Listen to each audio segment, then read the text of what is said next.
So, the first time I went to Mackinac Island, I was about 7 years old with my grandparents, and I've been in love with it ever since. The beauty of the place, but having been pastor there for, I can't tell you how many years, maybe 20, 24 years, and even after retirement still being there a great deal. What I love most about it are the people. And I've always said Mackinac Island is unique, at least for being a clergyman, because usually you get either a rich parish, a poor parish, a working class parish, a middle class parish. Mackinac Island has everyone. And because it's an island, everyone has to get along, ultimately. And I say ultimately because it's one family and we can fight like cats and dogs, but don't ever try to cross them if you're not part of that family there, because they'll band together and they'll fight you like a family. But it's basically a house that has no walls. And people mingle there regardless of class. And that gives a whole different sense of who we are as a people. What I've been growing concerned about as I look around, and since I've been retired and no longer live on the island full time, is the divisions I see in people and our culture. Now, I lived through the Vietnamese War period. We're not that bad yet. No one's being shot in the streets except through lack of gun control laws. But we're not fighting each other because of our political views. But it's approaching that. And that's got me concerned. When I was younger, there was a Jesuit philosopher who wrote a series of the history of philosophy books, and each period he gave it a different title to.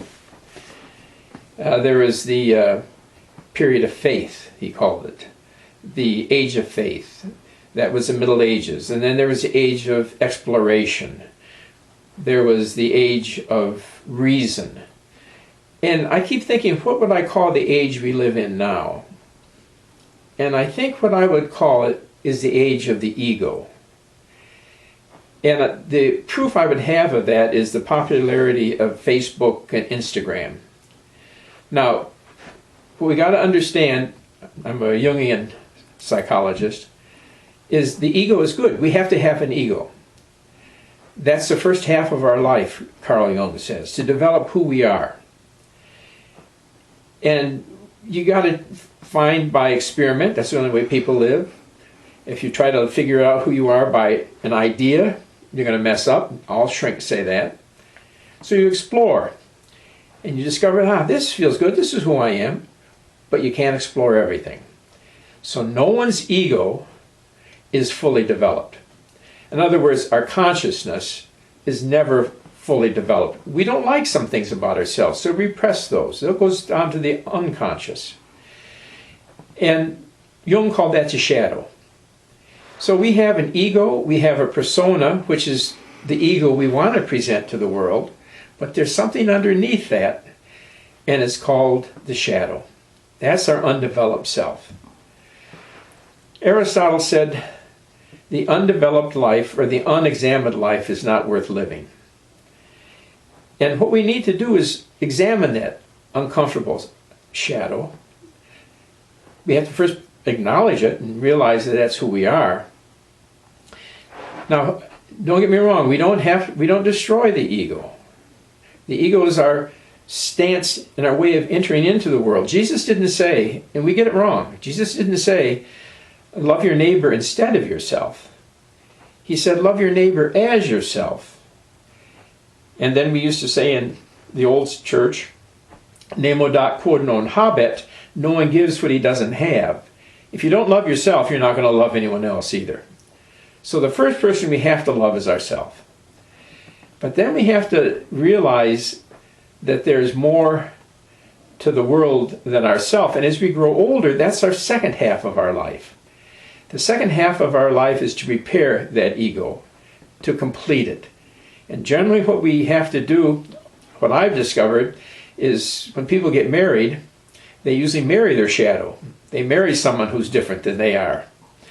And so therefore, sometimes marriage is very tough, because what that marriage is doing is trying to, you got to learn to be a little more gentle instead of just being so tough, or the opposite. So this is the process of the second half of our life. And I think what we need to be able to do is find a way to do that. Now, I have found that art is really important for me in that process, because what art is a pause where you either take a picture or take a thought or write a poem or a novel, and you're capturing something. It's an examination of life, and it's presenting to the mind, to the consciousness, something we might not have caught. Now, an example of that would be in the early 20th century, there was a great deal of poverty in America. And art, basically, to that point, was pretty pictures. And somewhere before the 20s and around the 20s, an interesting form of school of art arose in the East, in New York, called the Ashcan School. And what they did was no longer look at the Hudson Valley and beautiful scenes of the Hudson River rolling through hills and valleys and dales and streams, but they looked at the poor people. And in the slums of New York or Philadelphia, and they started painting pictures of common life. What also then happened in that early part of the 20th century was a great love of Walt Whitman, who celebrated the common man and the vigor and vim of America. And what that did was to let people know we're sort of all in it together. You know, I've never really liked country music. I mean, to me, it's, my grandfather was a coal miner from southwestern Ohio, which basically meant that he was a hillbilly. And my grandma used to go around singing in her high sort of hillbilly voice. And I learned some hymns. My favorite hymn is The Everlasting Arms. I can still hear her singing it in her high voice. And I've never cared for it, though, country music, until this last week I saw Ken Burns' history of the country music on PBS. And what that did was make me realize, wow, there is a nobility there. There is something to be grasped there. Now, one of the things that's got me scared is I see divisions, and people in our culture today basically take a stance, well, this guy represents us, and this guy doesn't represent us. And what we need to do, all of us, wherever we stand on our politics today, or what's going on in our country, we need to take a little pause and understand that ego's fine, but there's something that's got to go with it, and that's called growth.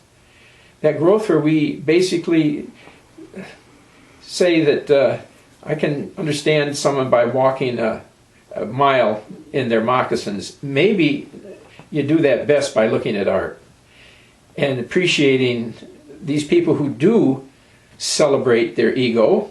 They're poor folk from down south, and they sing about it, and you can see the nobility in it. So I think the key to Mackinac Island has always been the fact that we were sort of forced there to mingle with one another, have dinner with one another, and rub shoulders. And the thing I've really been excited about is the growing presence of art on the island. Recently, in the last probably maybe 20, 30 years since I've been around there, the main form of art's been painting. We have a lot of great painters on the island, and they have their own shows, and they're marvelous. But we've also had a lot of authors there. We got Phil Porter writes good books. We have Brian Dunnigan. We have some marvelous writers and historians on that island. I'd like to see more and more. One of the things we did was Mr. Barr made a generous contribution to the Arts Council, and then what we did was we hired a young man from Harbor Springs to write a piece of music honoring Thoreau's last trip. Right before Henry David Thoreau died, he came for one last trip, and they came up to Mackinac City, and he went to the island. He was too weak to go more than once, but he went to the island. He wanted to gather stuff on the flora and fauna on the island, and he sent his young assistant over to do it, and he went back, and Thoreau, who was always a hero of mine, basically this is the last place he went before he died.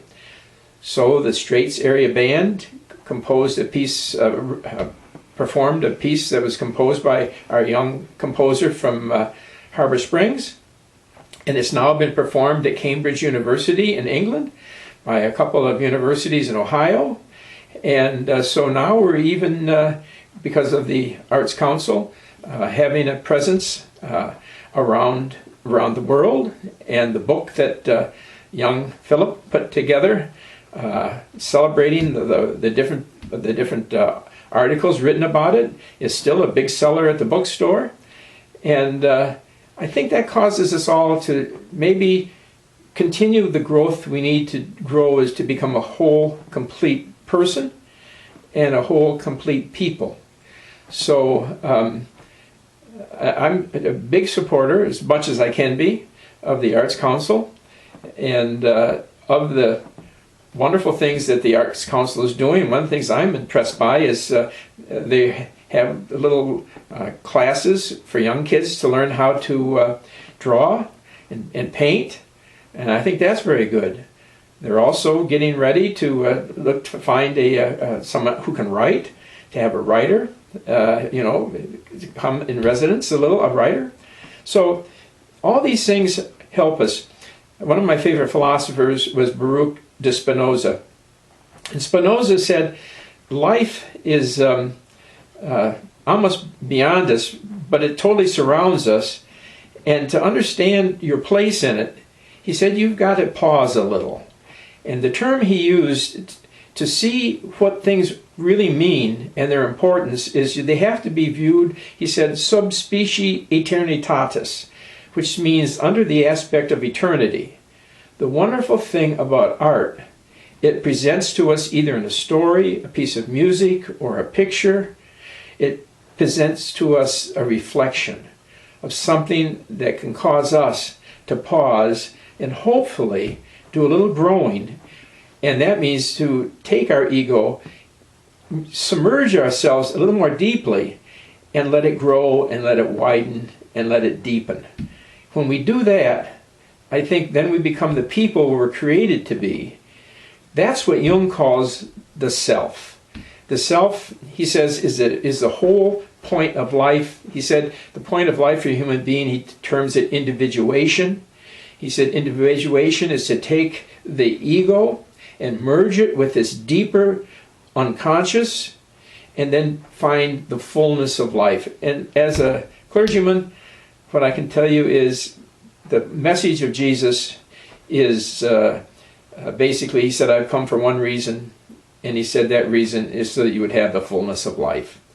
So I think for me, this is a tool of meditation, it's a tool of contemplation, it's a way that I can view things under the aspect of eternity, maybe as God intends them to see us to live and us to vision things.